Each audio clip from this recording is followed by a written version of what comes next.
வணக்கம். நம்ம நெல்லிக்காய் லேகியம் பார்க்க போகிறோங்க.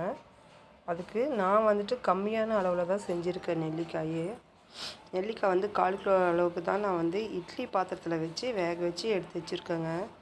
ஒரு 10 நிமிஷம் வேக வச்சிங்கனாவே நெல்லிக்காயெலாம் நல்லா வெந்து வந்துடும். தண்ணியிலலாம் போட்டு வேக வைக்கக்கூடாது. இட்லி பாத்திரத்தில் நான் ஆவியில் தான் வேக வச்சு எடுக்கணும். கொஞ்சம் ஒரு 10 நிமிஷம் வெந்துச்சுனாவே இந்த மாதிரி விதை தனியாக உங்களுக்கு பழம் தனியாக வந்துடும். இந்த காயை விதையை மட்டும் எடுத்துகிட்டு காயை மட்டும் நம்ம மிக்ஸி ஜாரில் போட்டு நல்லா ஃபைனாக அரைச்சி எடுத்துக்கலாம். ஃபஸ்ட்டு இந்த நெல்லிக்காய் லேகியம் முடி வளர்ச்சிக்கு ரொம்ப நல்லதுங்க. ஸ்கின்னுக்கு நல்லது, இம்யூனிட்டி பவருக்கு ரொம்ப நல்லது. குழந்தைங்களுக்கு அடிக்கடி நோய் வாய்ப்படுறாங்க, அடிக்கடி சளி காய்ச்சல் இருக்குது அப்படின்னா நம்ம லேகியம் செஞ்சிச்சுன்னா ரொம்ப நல்லதுங்க. அடுத்து நம்ம மிக்ஸி ஜாரில் நான் 1/4 கிலோ அளவுக்கு உண்டானதை நான் சொல்கிறேன். ஒரு 1/2 டீஸ்பூன் அளவுக்கு சீரகங்க, சின்ன ஸ்பூனில். திப்பிலி பார்த்திங்கன்னா ஒரு 4-5 திப்பிலி மட்டும் போட்டால் போதுங்க. திப்பிலி எப்படி இருக்கும் பார்த்திங்கன்னா, இந்த மராட்டி மொக்கு இருக்கும் இல்லைங்களா, அது சின்ன சின்னதாக இருந்தால் எப்படி இருக்கும், மேலே கொஞ்சம் லைனாக இருக்கும். அதை பார்த்திங்கன்னா உங்களுக்கு திப்பிலி நாட்டு மருந்து கடையில் கிடைக்கும், வாங்கிக்க வச்சுக்கலாம். இப்போ நம்ம 4 திப்பிலி, ஒரு 2 சின்ன சுக்கு, கொஞ்சம் சீரகம், மிளகு பார்த்திங்கன்னா ஒரு 10 மிளகு, இவ்வளோ தாங்க நம்ம போட்டுக்கோம். சுக்கு நம்ம இந்த காமிக்கிற அளவு தாங்க நான் 2 பீஸ் போட்டிருக்கேன். அதோட ஒரு குட்டியாக ஒன்று உள்ள கிடக்கும். இவ்வளோ தாங்க நான் போட்டிருக்கேன். 1/4 கிலோ நெல்லிக்காய்க்கு உண்டான அளவு நான் சொல்லிகிட்ருக்கேன். இதை ஃபைன் பவுடராக அரைச்சி நம்ம எடுத்துக்கலாம். அப்புறம் பார்த்திங்கன்னா இந்த நெல்லிக்காயை நம்ம அரைச்சி எடுத்துகிட்டு வந்துட்டோம். இப்போ 1/4 கிலோ நெல்லிக்காய் நம்ம போடுறோம் அப்படின்னா அது 1/4 கிலோ நாட்டு சக்கரை போடணுங்க. நெல்லிக்காய் இந்த மாதிரி நல்லா ஃபைனாக அரைச்சிக்கலாம். நாட்டு சக்கரை உங்களுக்கு அதிகமாக தேவைப்படல அப்படின்னா நீங்கள் ஒரு 200 கிராம் 150 கிராம் கூட போட்டுக்கலாம். நான் எனக்கு நெல்லிக்காயோடைய இது தான் அதிகமாக இருக்கணுங்கிறதுனால நான் ஒரு 150 கிராம் தான் போட்டிருக்கேன். அடுத்தது நம்ம சுக்கு, மிளகு, திப்பிலி, சீரகம் இது பவுடர் பண்ணி வச்சுருக்கேன். அடுத்து நான் நெய் ஒரு 25 மில்லி டப்பா எடுத்து வச்சுருக்கேன். நான் கம்மியான அளவில் தான் நெய் ஊற்றிக்குவேன். நீங்கள் ஒரு 100 மில்லி நெய் கூட ஊற்றிக்கலாம். 50 மில்லி ஊற்றுங்க போதும். 1/4 கிலோவுக்கு 50 மில்லி போதும். அப்புறம் சுத்தமான செக்கு நாட்டில் நல்லெண்ணெய்ங்க. இது நீங்கள் ஒரு அதுவும் 50 மில்லி ஊற்றினா போதும். அடுத்து தேனுங்க. நம்ம 1 கிலோ செய்ய போகிறோம் அப்படின்னா 1/4 கிலோ தேன் ஊற்றணுங்க. அப்போ தான் நல்லாயிருக்கும். உங்களுக்கு தேன் பாட்டில் தேவைப்படுதுன்னா நம்மக்கிட்ட வாட்ஸ்அப்பில் ஆர்டர் கொடுத்துக்கலாங்க. உங்கள்கிட்ட 1/2 கிலோ தேன் பார்த்திங்கன்னா 400 ரூபா தான். அடுத்து நல்லெண்ணெயை கம்மியான அளவில் தாங்க நான் போடுறேன். நல்லெண்ணெய் நான் செக்கில் ஆட்டின நல்லெண்ணெய் இது நல்லா கொஞ்சம் கசப்பு தரும். நல்லெண்ணெயும் நெய்யும் ஊற்றி நம்ம எண்ணெய் காய வச்சுக்கலாங்க. எண்ணெய் காய்ஞ்சதுக்கப்புறமா நம்ம நெல்லிக்காய் எடுத்து போட போகிறோம். நெய் பார்த்திங்க அப்படின்னா 1 கிலோவுக்கு 1/4 கிலோ நெய் போடணுங்க. 2 கிலோனா 1/2 கிலோ அந்த மாதிரி 1/4 கிலோ நெய் 1/4 கிலோ தேன் ஊற்றினீங்கன்னா நல்லாயிருக்கும். நம்மக்கிட்ட இருக்க சுத்தமான தேன் தாங்க. மலைப்பிரதேசத்துலேருந்து கொண்டாந்து விற்கிறாங்க இல்லையா, நேரடியாக போய் நாங்கள் வாங்கிட்டு வரோம். எண்ணெய் காயிட்டுங்க. எண்ணெய் காய்ஞ்சதுக்கப்புறம் நம்ம நெல்லிக்காய் பேஸ்ட் எடுத்து போட்டுக்கலாம். அவ்வளோ நல்லதுங்க இந்த நெல்லிக்காய் லேகியம். குழந்தைங்களுக்கு டெய்லி காலைல 1 ஸ்பூன் சாப்பிட்டாங்கன்னா அவ்வளோ நல்லது உடம்புக்கு. குழந்தைங்க அடிக்கடி சளி பிடிக்கிறது, இந்த நம்ம இதில் சளியை பிடிக்கிறதுக்கு உண்டான நம்ம நாட்டு சக்கரை போடுறதுனால சளி பிடிக்கும்னு நினைக்கலாம். ஆனால் நம்ம இதில் திப்பிலி, சுக்கு, மிளகு இதெல்லாம் நம்ம சீரகத்தில் போடுறதுனால நம்ம குழந்தைங்களுக்கு சளி பிடிக்காதுங்க. நோய் எதிர்ப்பு சக்தியாகவும் இருக்குங்க. டெய்லியும் ஒரு நெல்லிக்காய் சாப்பிட்னா குழந்தைங்க சாப்பிட மாட்டாங்க. நம்ம இந்த மாதிரி செஞ்சு வச்சிட்டோம்னா கொஞ்சம் ஸ்வீட்னஸ் செட்டோடு இருக்கிறதுனால நல்லா விரும்பி சாப்பிடுவாங்க. இந்த நெல்லிக்காய் பேஸ்ட் போட்டு கொஞ்சம் நேரம் நல்லா கிண்டி எடுக்கணும். அதில் ஈரப்பதம் இருக்கும் இல்லைங்களா, அது போகிற வரைக்கும் நம்ம கிண்டிக்கலாங்க. ஸ்பேட்சில் தாங்குதான்னு தெரியல, கிண்டிகிட்ருக்கேன். கரண்டி வச்சுக்கோங்க நீங்கள். பார்த்தீங்களா, ஸ்பேட்சில் உடஞ்சி விழுந்துருச்சு. அப்புறம் நம்ம கரண்டி வச்சு நம்ம உட்டன் கரண்டி இருந்தால் கூட யூஸ் பண்ணிக்கோங்க. இது 1 வருஷம் ஆனாலும் கெட்டு போகாதுங்க.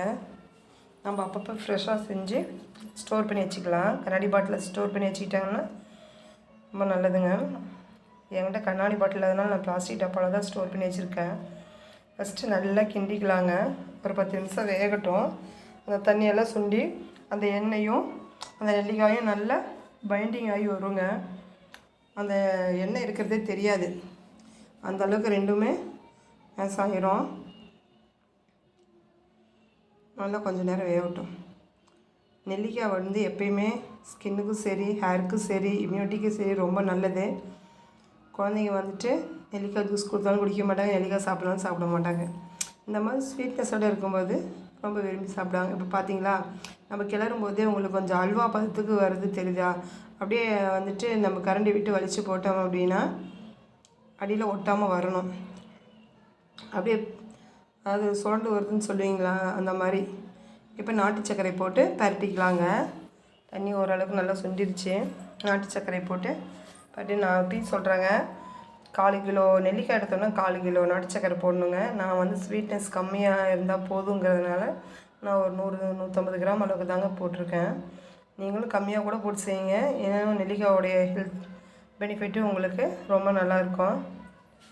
ஸ்வீட் ரொம்ப அதிகமாக இல்லாதது நல்லது தான். இது ஒரு மாதிரி புளிப்புச்சுவை, இனிப்புச்சுவை, துவர்ப்பு எல்லாமே இருக்குங்க. நம்ம திப்பிலி பார்த்திங்கன்னா கொஞ்சம் துவர்ப்பு சுவையோடு தாங்க இருக்கும். துவர்ப்பு சுவை எல்லாமே நான் வந்து ஹேருக்கு ரொம்ப நல்லதுங்க. நல்லா பரட்டி எடுத்துகிட்டு அடுத்து நம்ம இதில் அரைச்சி பொடி பண்ணி வச்சுருக்கோம் இல்லைங்களா, சுக்கு, மிளகு, திப்பிலி, அதையும் போட்டுக்கலாம். கம்மியான அளவுலேயே எல்லாம் மிளகு, திப்பிலெல்லாம் போட்டுக்கலாங்க. ரொம்ப அதிகமாக அதோடைய ஸ்மெல்லு வந்து சாப்பிடும்போது அது தனி டேஸ்ட்டாக தெரியும். திப்பிலெல்லாம் கம்மியாகவே இருக்கட்டும். நான் ஒரு 4 பீஸ் தாங்க போட்டிருப்பேன், 4-5 பீஸ் போட்டிருப்பேன். நல்லா இதை நல்லா பரட்டி விட்டுங்க. நம்ம அதுக்கப்புறம் தான் தேன் ஊற்ற போகிறோங்க கடைசியாக. இதில் நம்ம ஏற்கனவே நல்லெண்ணெயும் நெய்யும் ஊற்றிட்டோம். அடுத்து தேன் ஊற்றிடலாம்.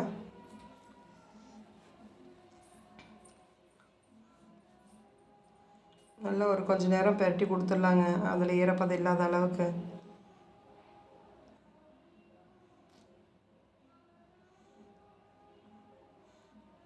பார்த்தீங்களா, அப்படி கரண்டில் கிண்டும் போதே கொஞ்சம் அப்படியே அல்வா பார்த்துக்கு அப்படியே பரட்டி எடுக்கிற மாதிரி வரும். சட்டியில் ஒட்டாமல் வருங்க. நம்ம இந்த ஸ்டேஜ் வரும்போது உங்களுக்கு கிண்டும் போதே தெரியும். ஆல்ரெடி சமைச்சிட்டு இருக்கிறவங்களுக்கு தெரியும். புதுசாக செய்கிறவங்க வந்துட்டு கொஞ்சம் சிம்மில் வச்சு சமைச்சிக்கோங்க. இப்போ நம்ம ஃபைனலாக தான் வந்து தேன் ஊற்றலாங்க. பார்த்திங்களா, நல்லா சட்டியிலேருந்து எடுக்கும்போது நம்மளுக்கு ஒட்டாமல் வருது. பார்த்திங்களா, இந்த ஸ்டேஜ் வர வரைக்கும் நம்ம கிண்டிகிட்டே இருக்கலாம்.